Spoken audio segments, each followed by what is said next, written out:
Today we're looking at the third lesson of Hosea, and the question is, what is it that keeps God from moving on our behalf? What is it that keeps him from moving on our behalf? And that's what we're going to see as we look at Israel and their behavior and where they're going for help, and what is causing God to bring discipline to them. So last week we finished the second message of Hosea, and this one begins the third message. Remember that this is in 4 messages. So this is the third message. And it starts with chapter 6, verse 4. Chapter 6, verse 4, which we did not talk about. It was in your homework last week, but we didn't talk about it because it's really the beginning of the third message. And 4 through 11, I'll just kind of summarize it for you, where it talks about loyalty. That's where we talked about loyalty, and last week you looked up loyalty. What was the definition of loyalty? Anybody remember that? Want to share that? The definition of loyalty? The definition of loyalty. I mean, it's kind of we all know what loyalty means, but it was in your homework.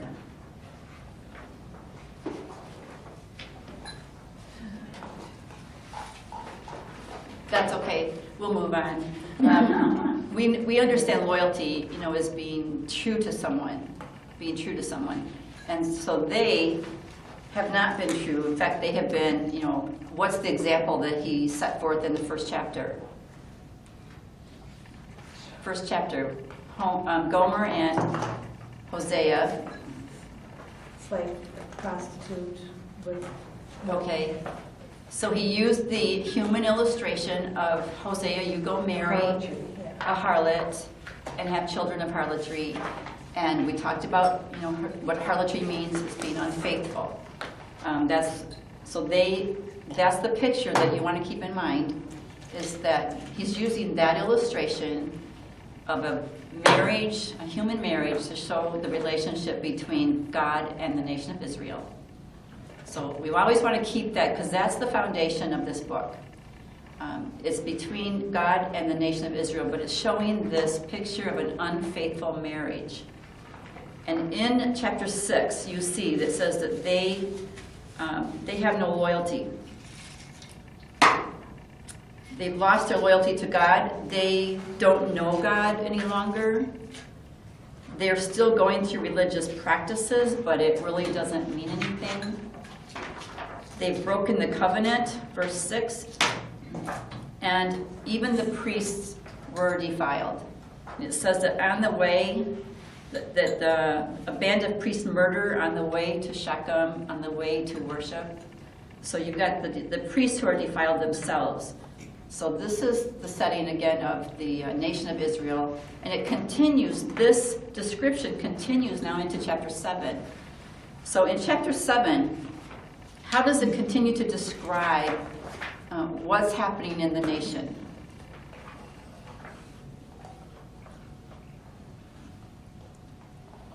It just talks about their evil deeds and their wickedness. Yeah, their evil deeds, their wickedness. What does it say in verse 2?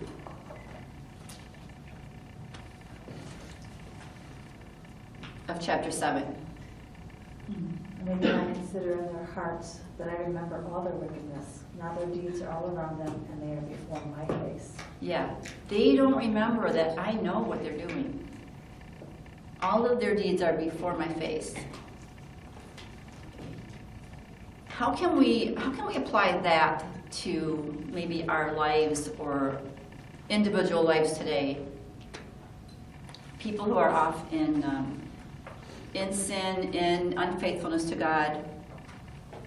They live in the moment. They don't live thinking about eternity or thinking about, is this pleasing to the Lord, this decision I'm making, or the way I'm acting, or what I'm saying, or how I'm treating people. Mm-hmm. Yeah. And who do they forget that sees it, that knows it? God knows it. I'm just thinking of that little song, "Be careful, little eyes, what you see, for the Father up above is looking down in love."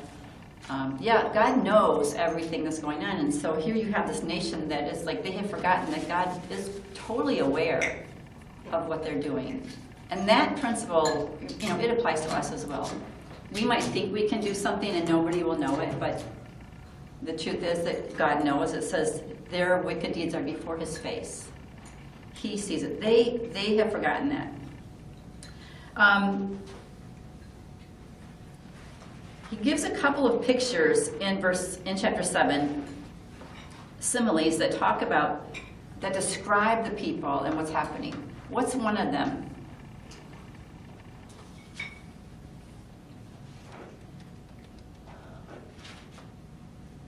It starts in verse 4. We're like an oven heated by the baker. Okay, like an oven. Like an oven. And it talks about, you have that whole picture of the oven and baking bread. And the kneading of the dough.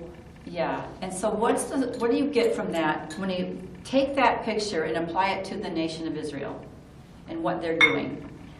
Okay, so I'm doing all the talking, but you guys are eating, so. Yeah. And the first part of the class is the people who aren't eating that usually talk, yeah. Well, when you say you're baking, okay, you're heating up the oven, it starts off not real hot, and this gets a little hotter, a little hotter, a little hotter, like you preheat an oven.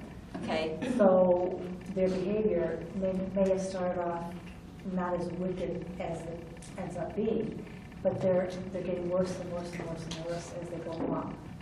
And now the oven is just hot. Right. And that they're being burnt, they're going to be burned alive, Okay, and look at what it says about the cake. It says you're like a cake that is not turned. I can't find it. Verse 8. Yeah. Verse 8, thank you, Lai. Yeah, it has become a cake not turned, and this is right in that description of the oven, and how the oven is hot, and then they get it to, it's like it smolders, and then it's just hot, and then the baker doesn't even have to add heat to it because it's just hot. It's like, this is how they are. And it's like a cake not turned. So when they would put a cake in that oven, and remember they're using coals. We're thinking oven like turn on the preheat the oven, and it's like that, but it's like a coal oven. It's like a cake not turned. So they would put the cake in, and then they would keep turning it so that it wouldn't burn. So they didn't have the nonstick baking pans and all of that, so they had to keep flipping that cake so that it wouldn't burn. And it says you're like a cake not turned. So then what happens to a cake not turned? It burns up. It just burns up. So this is the picture. Think of the picture that he's given in relation to the house of Israel. I mean, the nation of Israel. He is Ephraim. Let's look at verses 8 through 12. Talks about Ephraim. What is Ephraim doing? Verse 8. Mixing with For the nations? Mixing with the nations. Who are the nations? Assyria, Egypt. Okay. Any nation, when you talk about nations in Scripture, who are we talking about generally? Anybody outside of Egypt. Anybody outside of Israel. Okay. Nations would represent Gentiles, would represent unbelievers. So that's all the way through the Bible. So nations represent Gentiles or unbelievers. So in this case, in this setting, yes, Egypt and Assyria. So he's mixing with the nations. Strangers devour his strength, and yet what? What's that like? He does not. He doesn't know it. He doesn't know it. It's like what you were saying, Cindy, when the oven is just slowly heating up, and then all of a sudden it's hot. He doesn't know the strangers that he's mixing with who? The nations, and they are devouring his strength, and he doesn't even realize it. He doesn't realize it. And then that next phrase, I think is so gray hairs also are sprinkled on him. So he's grown old and hasn't realized the destruction that he's made. Yeah, that's a great picture. The gray hairs are sprinkled on him, and he doesn't know it. He's growing old. He's experiencing like the consequences of aging. and he's not even aware of it. He still thinks he's a 21-year-old, guy, So, yeah, he doesn't know it, but his pride testifies against him. They will call, verse 11, they call to Egypt, they go to Assyria. But what's going to happen in verse 12? When they go to Egypt and Assyria, mixing with the nations, what is God going to do next? Bring them down like those of the sky. Yeah, he's going to bring them down. He says, I will spread my net over them. I will spread my net over them. I will bring them down like the birds of the sky. I will chastise them. I will chastise them. What did you learn about God disciplining? Chastise, discipline, same kind of term. What did you learn from Hebrews 12 about discipline, when God disciplines? Look at page, I forgot to write it down, page 35 in your homework. When we looked at Hebrews 12, 5 through 11. He disciplines those he loves. Okay, he disciplines those he loves. Remember that in the beginning of this course I said we're going to look at this course from the perspective of God's heart. Okay, we know the evil that Israel is doing, but we want to see, how does God deal with it? What is his character? What is his nature? What is his heart towards his people? And here's one of the things that you see. When it describes in Hebrews the discipline, he disciplines those that he loves. What else do you see in Hebrews?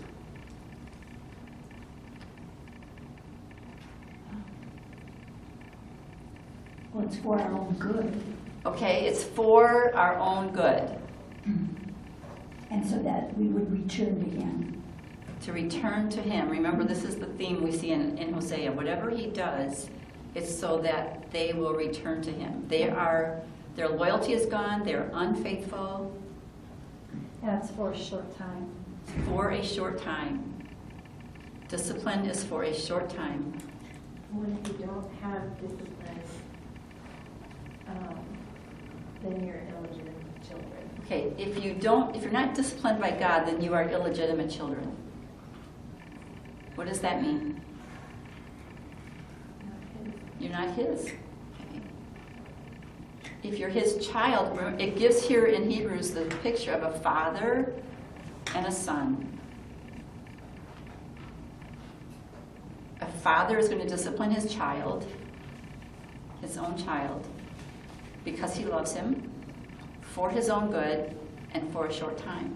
And in that very first verse, it says, my son, do not regard lightly the discipline of the Lord. So, to me, that's the very first thing to think about, that, if you disregard why he's doing it, then there's no point to it. Right, right.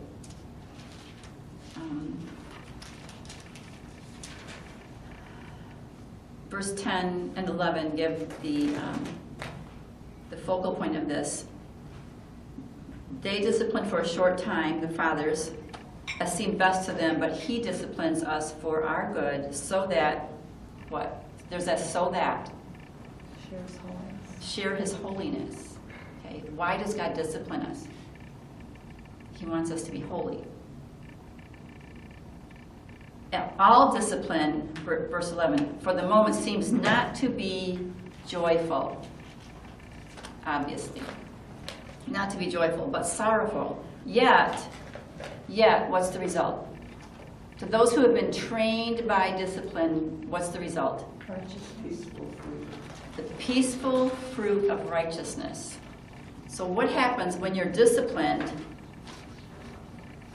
and you come under that discipline? Then you have the peaceful fruit of righteousness. Is Israel righteous right now? No, they're not anywhere close to it. So they're the ones that are the illegitimate children and not sons. Well, No, I'm not really. The behavior is, okay, Yeah, is but he we can be illegitimate children if we don't care about his discipline too in this moment. Yeah, But in that time, it was like Israel because it was the Old Testament. It was like, yeah. What he's saying is, I'm going to discipline you, which means you are my child. but we are Israel now. Yeah. See, if he's not disciplining you, you're not his. Discipline is of trying to change the behavior here. It's not, so Israel would be his children, right? That's the sons of Israel. And so he's disciplining them because they do belong to him. And he has a right to discipline them. If he didn't discipline them, then you would think, oh, I must not belong to him because he's not disciplining Their me. behavior, though, what I was trying to say is that their behavior, they're acting like They're acting- like they're illegitimate. Yeah, they're acting like that. But the fact that he's disciplining them Right. is a good thing. It's like if a father never disciplined his kid, the kid would think, you don't care about me. Do your boys like it when you discipline them? No. But you do it because you love them. You do it because you want them to be holy. You do it because you want them to have the peaceful fruit of righteousness. So once they're disciplined, Israel right now is on a path that is not going to be peaceful at all. But once God disciplines them and brings them back, then they will have that righteousness again and peace again. So again, seeing the heart of God, why is he going to bring them down? So we can build them back up. Yeah, so that he can build them back up, so that he can put them back on the right path again, the path of holiness. So he says, yeah, he's going to bring them down. He's going to discipline them.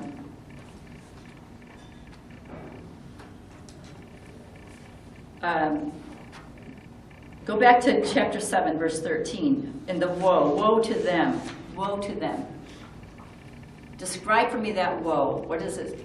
Whenever you see woe, you really need to pay attention to it. Woe to them, for what reason? Because Straight, They've strayed. They have rebelled. Here's the thing. He says, I would redeem them, but what? they speak lies. They speak lies against who? Me. I would redeem them, but they speak lies against me. They do not cry out to me from their heart when they wail on their beds. For the sake of grain and new wine, they assemble themselves. They turn away from me. Although verse 15, I trained and strengthened their arms, yet what do? Devise evil against me. They devise evil against me. I'm the one that trained them. I'm the one that gave them strength, and yet what are they doing? They're devising evil against me. They're rebelling against me. Yeah, this whole part, it just sounds like God is grieving, doesn't it? Yeah, that's his heart. Yeah. That's his heart. Just that grieving. It's pretty sad. When they're on their beds crying out, they're not crying out to me with their heart.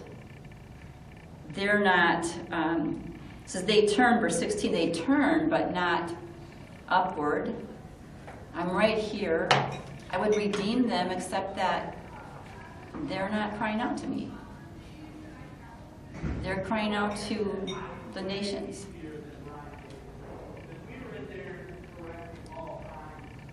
So that's the state that they're in. And then we come to chapter 8, and how does chapter 8 start? Sound an alarm. Okay, can you understand why he would say sound an alarm? Yeah, sound an alarm. What did you see when you did your cross references about what it means, sound an alarm? Page 36.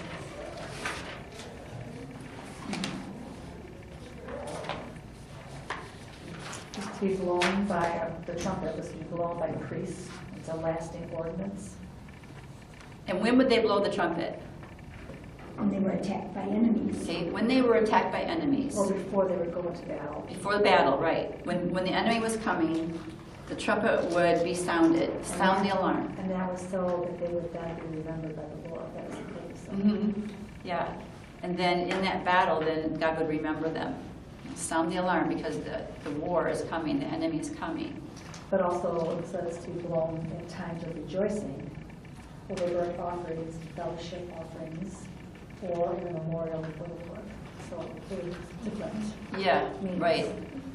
So this It's always a alarm, reminder. what? But it's always just It's a always, reminder. yeah, it's always a reminder, right? So in this case, it's sound the alarm because I'm about to send the enemy against you. Sound the alarm. What about in Ezekiel about sounding the trumpet? Page 37.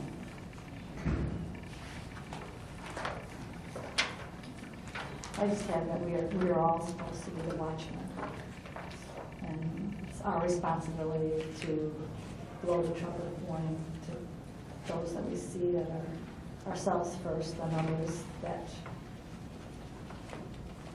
are not walking the way they should. Yeah, yeah. So Ezekiel's talking about sounding the alarm because to warn of danger. They also took from it that, like, the response is our responsibility, like how you respond to that alarm. Okay, how do you respond to the alarm? Okay, so you want to explain that a little bit?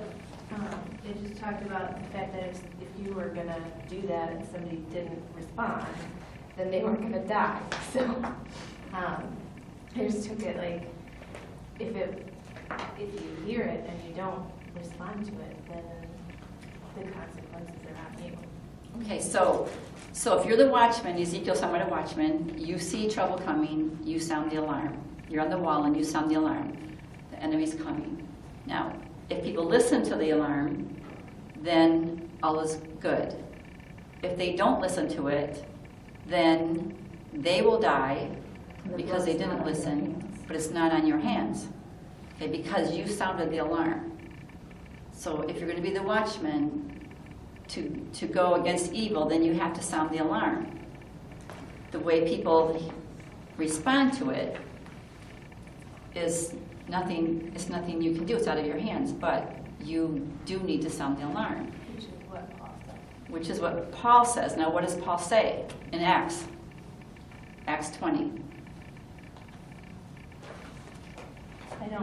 He said, I did what I was supposed to do, and Yeah, Paul says, I did what I was supposed to do. And what was it that he did?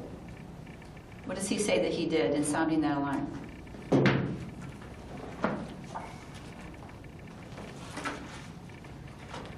Acts 20.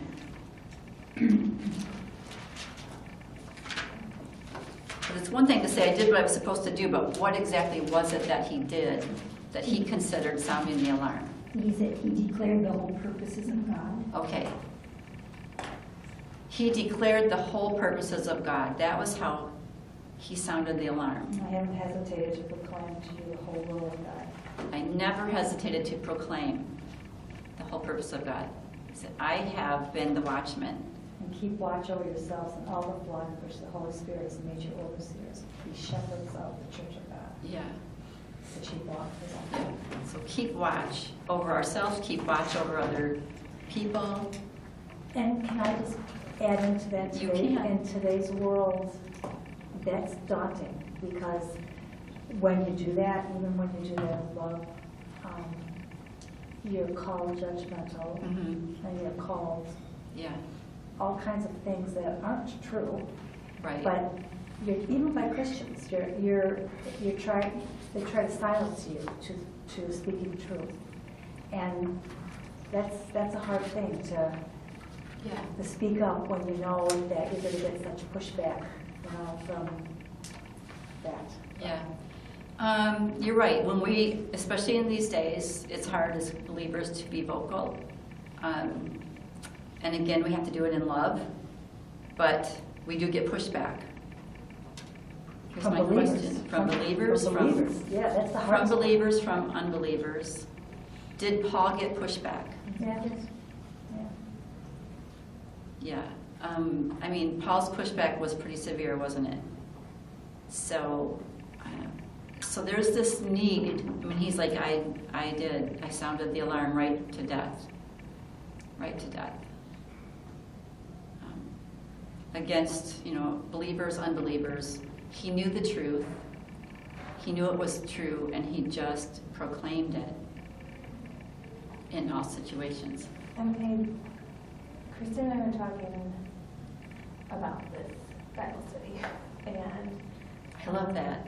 well, I mean, it was just that, I mean, I know what you're saying, but then at the same time, all this is reminding me, all this is teaching me, the one thing that's standing out is like, hasn't really changed. Nothing's changed. We don't live in a worse world. It looks different because it's just a different time, but it's all the same stuff. Yeah. And we actually live in a place where our persecution looks much less. Like, we're not going to get stoned. Right, we're not going to get stoned. But I just love that God goes, yeah, this is how this has been. Yeah. It was that way in Hosea's time. It was that way in Paul's time. It's that way now. Well, history repeats itself. So, Yeah, you know. it's because of good and evil. You know, there's always going to be the evil against the good. I'm just saying, my point is that I just feel that I'm always surprised by the pushback from Christians, Mhm. from believers, Yeah. that, like, how can you not see this? How can you not understand what God's word says about this or that or whatever? And sometimes that can be discouraging and confusing Mhm. for me. I think it also comes back to the hot water, or to the oven. The oven slowly heating up. Yeah. Yeah. I just, to me, the Israelites, or Israel, they compromised with the world, the nations, and Mhm. they're God's children. We are God's children, and what I see in our world right now, quite frankly, in our army world, compromise, and on a lot of things that I never would have believed in a million years that we would compromise Yeah. on. And so that kind of worries me about the future, you know, as far as people's take on what God's word says. And And part of the issue, you say, I just can't believe how people can do this, but part of the issue is because they don't have a knowledge of God. I mean, they have a small knowledge. They know who He is, but they're not in His Word, really knowing Him and having an understanding of what the Word says in the whole big picture. So part of the problem with believers is that they're not mature believers, where they haven't really studied, you know, and gotten God's heart on everything. So, I mean, the fact that you have been in this class for years and studying is awesome, because you really begin to see who God is. So, but without that, then you're inclined to mix with the nations. Well, and we also live in it's just very popular to just talk about the love of God. Yeah. And we don't talk about the discipline. Right. You know, that's not PC, and why would that happen? Right. But the truth is, if you're talking about the discipline of God, you're talking about the love of God. Right? We just saw that. Why does He discipline? Because He loves. Well, and how often, I mean, I think it's easy for, like, even when you're studying, I think it's easy to miss,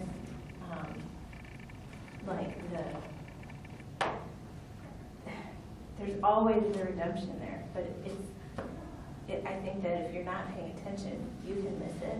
Right.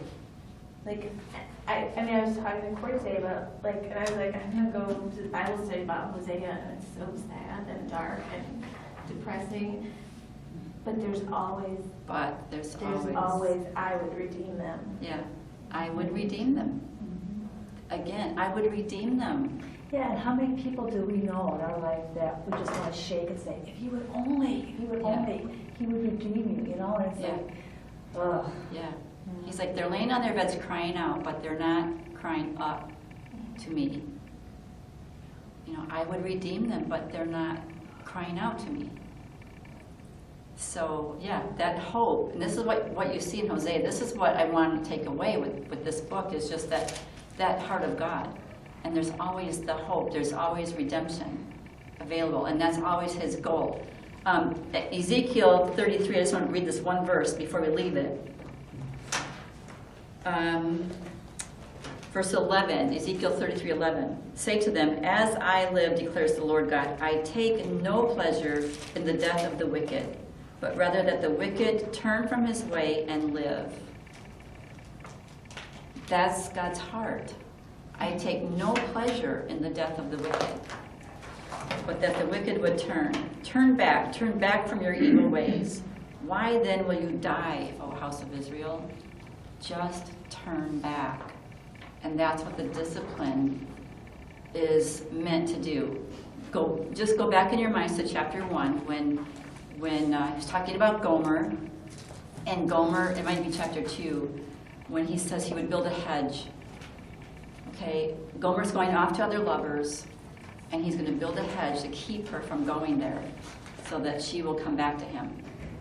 So that seems mean, that he would stop her, that he would put a hedge of thorns, that he would stop her. But it's not mean, it's loving. You know, and this is where people, many times people who look at the Old Testament, they'll say to me, oh, God is so bad, so mean, so unloving in the Old Testament. And I'm like, that's only because you don't see the big picture. You know, you look at this heart of God and you see he's not mean at all. He does everything because he loves his people. And he wants them to turn around. He's like, turn around. I'm right here waiting to redeem you. That's his heart. So whenever somebody says that to me, I'm just like, okay, sit down. We're going to have this big lesson about the whole Old Testament. You know, because, you know, how did we get to this place? How did Israel get to this place? You know, it took a long time. And we're going to look at this. But he says, you, in chapter 8, sound the trumpet. You reap what you sow. Right? You reap what you sow. We looked at that in Galatians, cross-reference there. In chapter 8, verse 5, 6, 7. Well, let's look at 2 through 7. Just kind of glance at that, 2 through 7, and see what are they saying.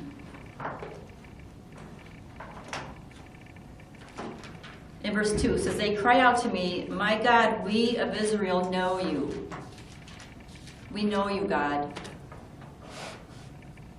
But what are they doing?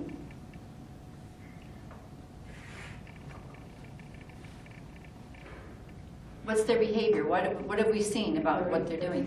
They're rejecting him. But they're still saying, God is a God of many gods for them, because they're still worshiping idols.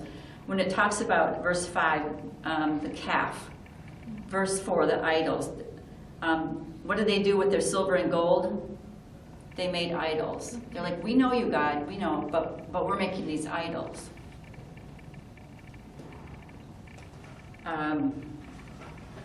He has rejected your calf. It says, in fact, well, verse 6, I love this, verse 6. A craftsman made it, so it is not God. If you're going to make a god out of silver or gold or wood or anything, it can't be God. It's just pure and simple. It can't be God. A craftsman made it. Surely the calf will be broken to pieces. You reap what you sow. So they sow to the wind, and they reap the whirlwind. The standing grain has no heads, it yields no grain. Galatians, you looked at the Galatians passage, and it's also about you reap what you sow.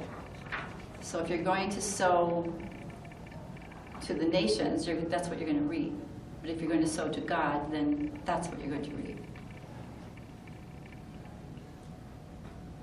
What does verse 8 say? We were swallowed up, They're swallowed up and now it's the nations. among the nations. Earlier it said they mix with the nations. Now it says they're swallowed up among the nations.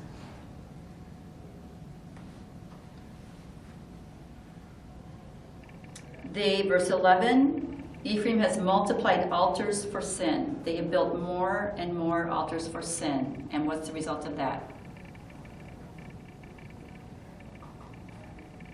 They have become altars for sin. They have become altars of sinning. So the more altars, the more idols they built out there, the more opportunity there was to sin by worshiping those altars. So you build the altars that you think you're worshiping your God, but it just creates more opportunity for sinning. The more that they built, the more they sinned. By building them, number one, and then worshiping them, number two.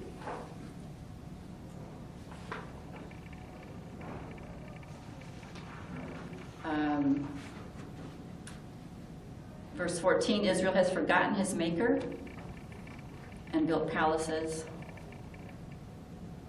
But I will send a fire on its cities, and it may consume its palatial dwellings. So you reap what you sow. Well, I love that it continues to use the picture of Egypt, because it's just slavery. Okay, we're moving into, you're saying, I love that they continue to use a picture of Egypt. Okay, and chapter 9, well, chapter 8 ends with, they will return to Egypt. Chapter 9 continues that theme of Egypt.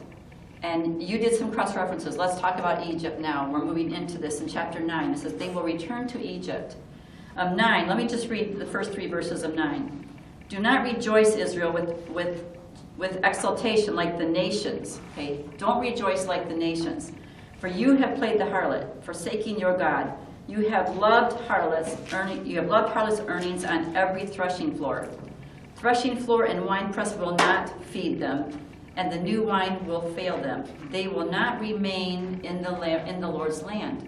They will not remain in the Lord's land, but Ephraim will return to Egypt.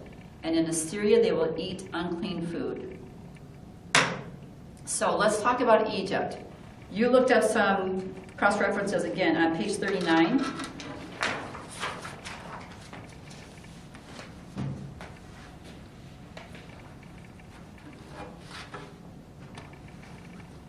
So from looking up those verses, what do you understand about Egypt and why he's using Egypt in this passage when he says they will return to Egypt?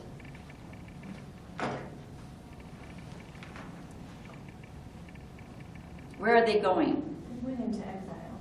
Where? In Assyria. In Assyria. So are they returning to Egypt? No, but No. it's a picture of their past slavery, their past exile. Okay.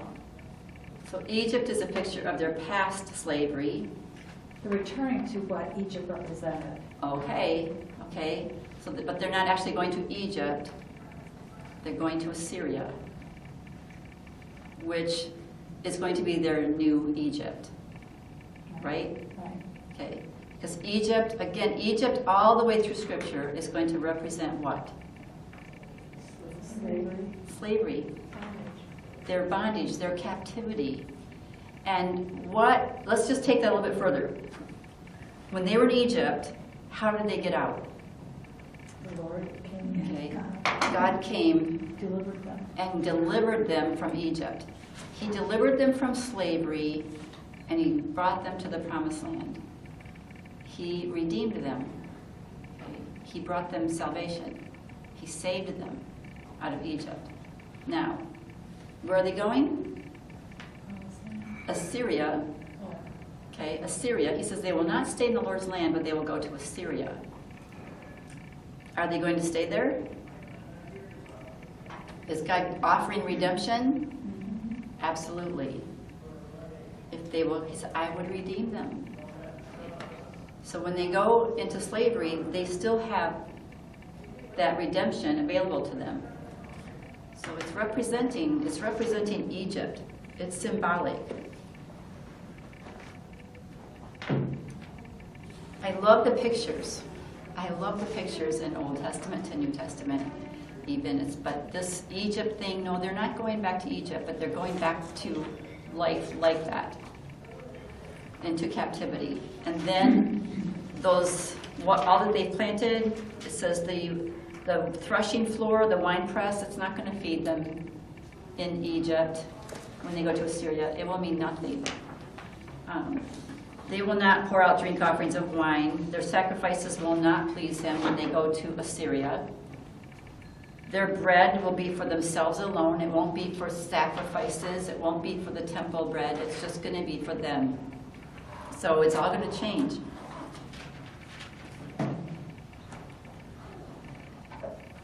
we saw that they have mixed with the nations.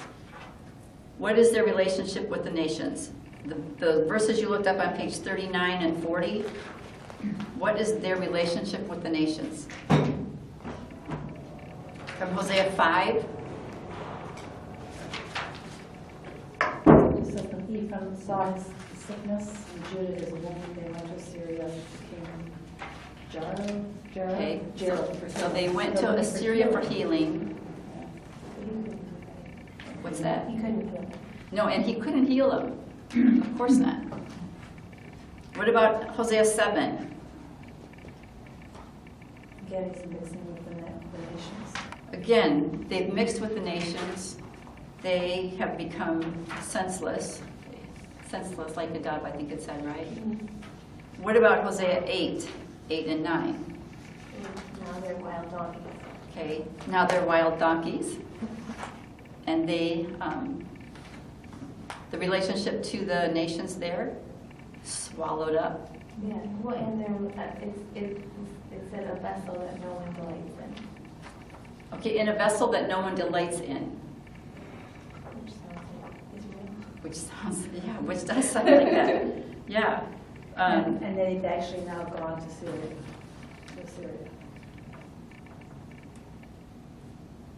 They've actually now gone Well, I have that they've gone to Assyria, 8 and 9. 8 and 9. Yeah. They are now among the nations, like a vessel in which no one delights. But they have gone up to Assyria like a wild donkey. Right. And if you follow that, Ephraim has hired lovers. Even though they hire allies among the nations, now I will gather them up. It's like they've gone to them for help. They have gone to them for healing. They have gone to them for alliances. They have not yet gone there, but they will be. At the end of chapter 10, it ends with, "Tomorrow the head of Israel will be cut off." So when it says they've gone, it's like that's what they're Just going in to their seek. heads, they've gone. They're seeking Yeah. help from these other nations, from the nations, which will do them no good. Chapter 9, verse 6. Because of destruction, Egypt will gather them up. So slavery, bondage, all of that Yeah. is what they're headed towards. Right. And Memphis will bury them. Yeah. They'll be buried by these nations that they've gone to seeking help. And now, so you see the relationship that they have with the nations, and because of that, now it says, now, verse 7 of chapter 9, what has arrived? Punishment. The time of punishment has come. The days of retribution have come.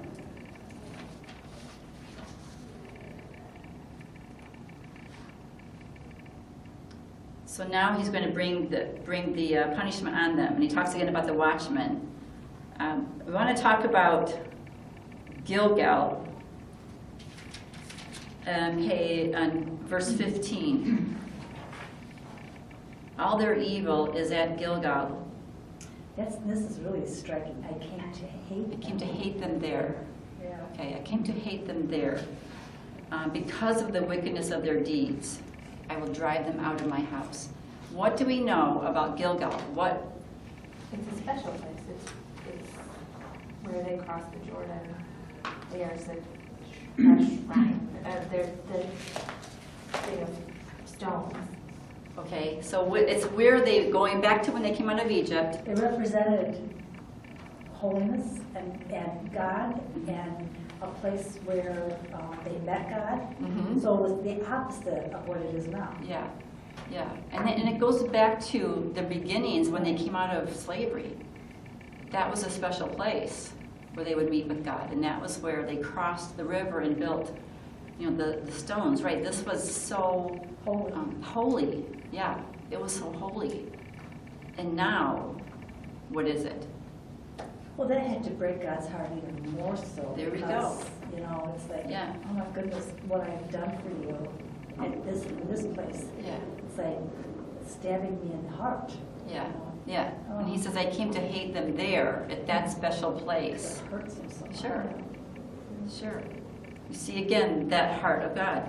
Why was it so bad that it was lack of Gilgal? loyalty again. The lack of loyalty to Yeah, the lack of loyalty, yeah. Yeah.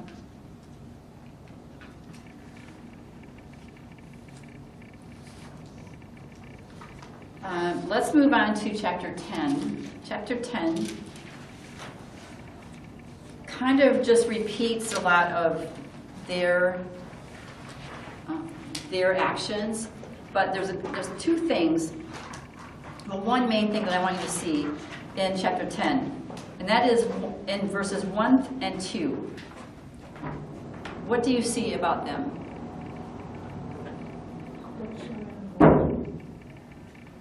What was that, Sandra? Israel produced fruits, and the land is rich. But I mean, they're doing good. They're Well, they're Yeah, they're producing fruit and they're rich, for themselves. and yeah, on their own. Yeah, And what their own. happens then when they get rich? But their hearts. Their heart. Hearts faces. The richer the land, the better he made the sacred pillars. Yeah. So So they're taking the good things that are happening to them, they're saying this is because of these pillars or the other gods that we're worshiping. So Right. it's more and more. Right, so they're- they'll get more and more. yeah, yeah. So it's all on their own strength and their own pride. So the more they have, the less faithful they are. And it says, surely now they will say, we have no king. It says, the Lord will break down their altars and destroy their sacred pillars. And surely now they will say, we have no king, for we do not revere the Lord. As for the king, what can he do for us? They speak mere words with worthless oaths. They make covenants and judgment. And the inhabitants of Samaria will fear for the calf, the golden calf that they built. And it says that golden calf itself, verse 6, will be taken to Assyria as tribute to the king. That thing. That thing I thought that it they was made, funny. that calf, will be taken to the king in Assyria when they go captive and given to the king as payment. That's what that calf will mean. Go over to verse 11.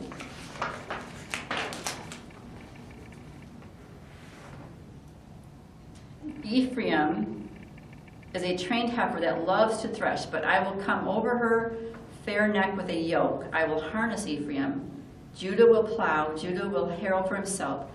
Sow with a view to righteousness. Here's the exhortation, okay, to them. Here's what I want you to do. What is he saying? You reap what you sow. Now he's saying sow with a view to righteousness. Reap in accordance with kindness. Break up your fallow ground, for it is time to seek the Lord.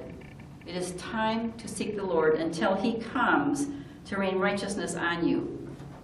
You have plowed wickedness, you have reaped injustice. Here's this whole thing. You reap what you sow. You have eaten the fruit of lies because, what? Trusted in your own ways, in your numerous warriors. And so this is how you've gotten here. And therefore, it says, at dawn, the king of Israel will be completely cut off. Completely cut off. What causes a heart to be faithless? What did you see on page 43? What causes a heart to be faithless? Selfish desires. Doing life on your own, becoming satisfied, being proud. Yeah. No need of the Lord. Just Satisfied in yourself. satisfied in yourself. This self-reliance. This self-reliance. And that brings out pride, which is Yeah. definitely against God. Yeah. So if we're looking at our modern world and we see self-reliant people, you know, who are they no, I have to be careful how I say this, because not all self-reliant people, Yeah. are faithless. To a certain degree, that could be a good thing. Yeah, yeah.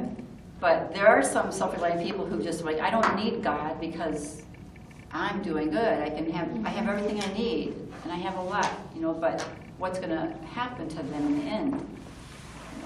And it could even be,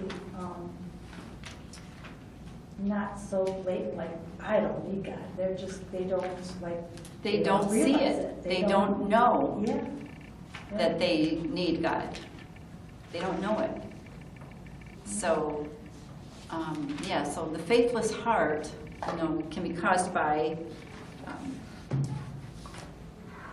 having taken care of yourself, just relying on yourself, be determined to follow the plans of man, which is said in chapter 4 or 5.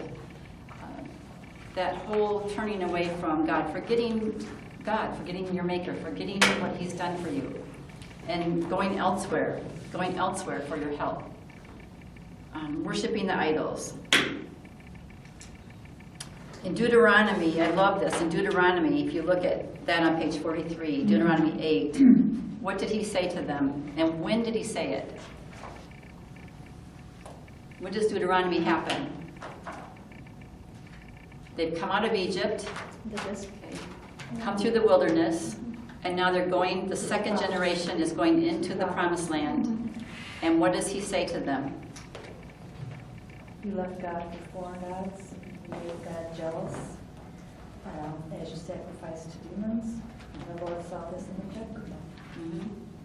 And He says, when you prosper and become proud, you forget God. When that happens, you are destroyed. When you prosper, there's a chain here of actions. When you prosper and you become proud, you forget God and you are destroyed. And that kind of pretty much sums it up. And He told them that before they ever went into the land. It was a warning. How stupid they were. It was a warning. But we can have that warning for us today too. What happens? What causes? What keeps God from moving on our behalf? We do. We do. Yes, we do. Because we prosper, we become proud, we forget Him, and we're not crying out to Him. We're going elsewhere for help. So, yeah, we saw clearly He is waiting there. He's waiting to help. I would redeem them, but they're not crying out to me. So His heart is, He wants people to be redeemed. And yet, I will say, when that statement, what is it that keeps God from moving on our behalf? We can be doing everything right and crying out to God and praying daily and hourly, minute by minute, being in His Word, and it just might not be His timing. Right. So it doesn't mean that we're doing something wrong. It's just that we have to be patient and we have to wait on His timing to see Him His move. moving. Right. So- And I think that you're in a different context. Yeah, well, Exactly. But this context is they have totally gone away. Yeah. Okay, they've totally gone away from Him, and they themselves are not crying out. Okay, so if we are in that situation, then that until we cry out to God, then He can't do anything. Last week He said He would leave them, He would destroy them like a lion, and He would go away to His place until they would turn and recognize their own sin and come back to Him. So that's the context here. Yes, when we are in a righteous situation and we are crying out to God for something that we really want in our hearts and He's not answering it right now, then yes, we're going back to that whole thing and about... that is why, thank you for saying that, because that is why it's so important to stay in the context of what. Exactly. Oh, yeah. Stay in the context. Okay, this context is about an unrighteous nation. Okay, that's the context. So if we are in an unrighteous lifestyle, then that's where we are. And that's what we can expect from this. So, yeah. God's heart, he doesn't want anyone really to be lost. He wants everyone to be saved. He does not take joy in the death of the wicked. He's like, turn, and come back. That's his heart, salvation, always salvation.